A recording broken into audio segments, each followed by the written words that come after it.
சகோதரர் பக்தர் சிங் அவர்களின் ஊழியத்திலிருந்து விடாய் துணிக்கேற்ற வார்த்தைகள். மே மாதம் 6ஆம் தேதி. சந்தோஷப்பட்டு களி கூறுங்கள், பரலோகத்தில் உங்கள் பலன் மிகுதியாயிருக்கும். மத்தேயு சுவிசேஷம் 5:12 வசனம்.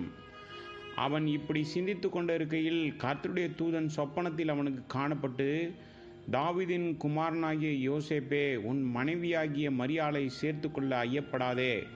அவரிடத்தில் உற்பத்தியாயிருக்கிறது பரிசுத்த ஆவியினால் உண்டானது. மத்தேயு சுவிசேஷம் 1:20 வசனம். வேறு வார்த்தைகளில் கூறுவதானால், சிறிது காலத்திற்கு நிந்தையை தாங்க நீ பயப்பட வேண்டாம். நிந்திக்கப்படும் பாக்கியம் உங்களுக்கு கொடுக்கப்பட்டிருக்கிறது. உனக்கும் உன் மனைவிக்கும் என்ன நேரிடும் என்பதை கவனிக்க வேண்டாம்.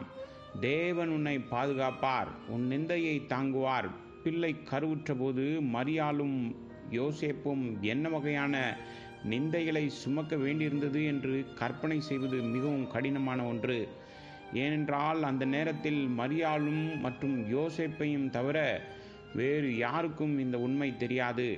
பின்னர் தேவன் அதை எலிசபெத்துக்கு வெளிப்படுத்தினார். நீங்கள் உங்கள் ரட்சிப்பை அனுபவிக்க விரும்பினால் உங்கள் மீது வரும் நிந்தைகளுக்கு பயப்படாதீர்கள்.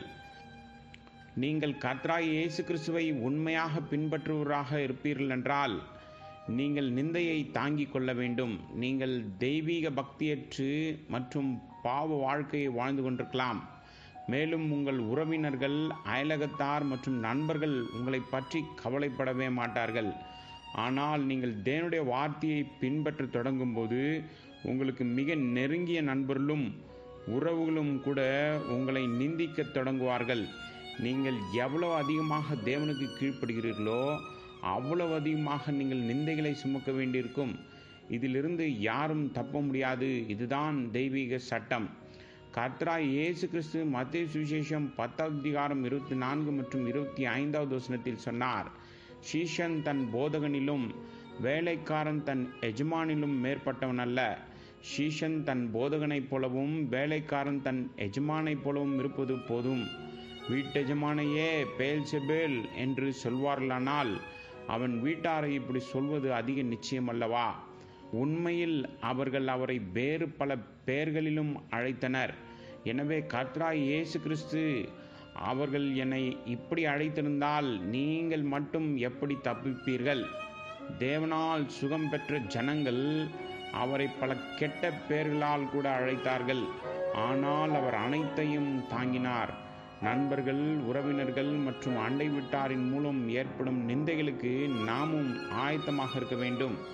மற்றவர்கள் உங்களால் ஆசீர்வதிக்கப்பட வேண்டும் என்று நீங்கள் விரும்பினால் நீங்கள் நிந்திக்கப்படும் போது முணுமுணுக்காதீர்கள் அல்லது புகார் செய்யாதீர்கள். நீங்கள் எவ்வளவு கவனமாக செயல்படுகிறீர்கள் என்பது முக்கியமல்ல, மாறாக நீங்கள் நிந்திக்கப்படுவீர்கள். நீங்கள் சொல்லலாம், நான் எந்த தவறும் செய்யவில்லை, நான் ஏன் நிந்திக்கப்படுகிறேன்? நான் யாருக்கும் தீங்கு செய்யாத போது ஜனங்கள் ஏன் என்னை நிந்தித்து பேசுகிறார்கள்? கர்த்தராகிய இயேசு கிறிஸ்து யாருக்காவது தீங்கு செய்தாரா? உண்மையில் அவர் மற்றவர்களுக்கு நல்லது மட்டுமே செய்தார். ஆனால் அவர் நிந்திக்கப்பட்டார். ஆனாலும் அவர் பழிவாங்கப்பட்டார். தீர்க்கதரிசிகளுக்கும் நடந்தது, கர்த்தருக்கும் நடந்தது. தேவனுடைய பாடுகளில் நாம் பங்கு பெற்றவர்கள் என்பதில் நாம் மகிழ்ச்சி அடைய வேண்டும். ஆனால் அவர் அவர்களை இருந்த இடத்திலேயே விட்டுவிட்டு நிந்தைகளை சுமக்க அனுமதித்தார். நாமும் பழி சுமக்க வேண்டும். நீங்கள் தப்பிக்க முடியாது. கர்த்தராகிய இயேசு கிறிஸ்துவின் மகிமையிலே நீங்கள் பங்கு பெற விரும்பினால் உங்களுடைய நிந்தைகளில் நீங்கள் மகிழ்ச்சி அடைய வேண்டும். மற்றவர்கள் என்னை நிந்தித்தால் எனக்கு கவலை இல்லை, ஆனால் விசுவாசிகள் இப்படி செய்தால் அதை எப்படி தாங்குவது என்று நீங்கள் சொல்லலாம். அவர்கள் பிசாசினால் வழிநடத்தப்படுகிறார்கள். கர்த்தராகிய இயேசு கிறிஸ்துவுக்கு கீழ்ப்படிவதால் மேலும் மேலுமாக நாம் நிந்திக்கப்படுவோம்.